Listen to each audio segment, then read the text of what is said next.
What's going on, guys? Zeddy of Fliptroniks. I'm going to be showing you how you can use split screen on the Samsung Galaxy A12.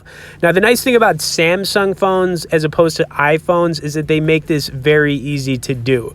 So all you have to do is have some open tabs, and then you'll see these little icons at the top of them. All you have to do is click on them and then search for the split screen view option. Now, I am going to let you know that not everything works in split screen view, but I'm going to do just an example here of, having the Play Store open with like an internet browsing tab for Amazon as an example. Then when you have it, it automatically will put it in split screen after you've hit those options. You could actually flip them. And then another cool thing you can do is make one of them bigger than the others. So this also works in both portrait and landscape when you're using the split screen. And honestly, it is cool, especially if you like to multitask and do two things at once. I've used this feature quite a bit whenever I'm using any Samsung phone. Then of course, when you want to make it full screen, you would just drag it down and it'll put it back into the full screen mode.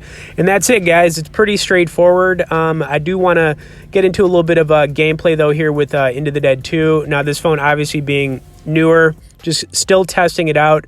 And it is a nice phone. Right now it costs $200 brand new. It is a nice budget phone for sure.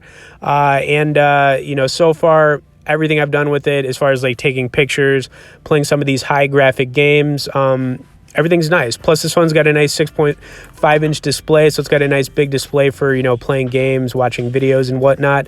Anyways, also if you guys could smash the like button on this video, I would definitely appreciate it. Let's kill some zombies.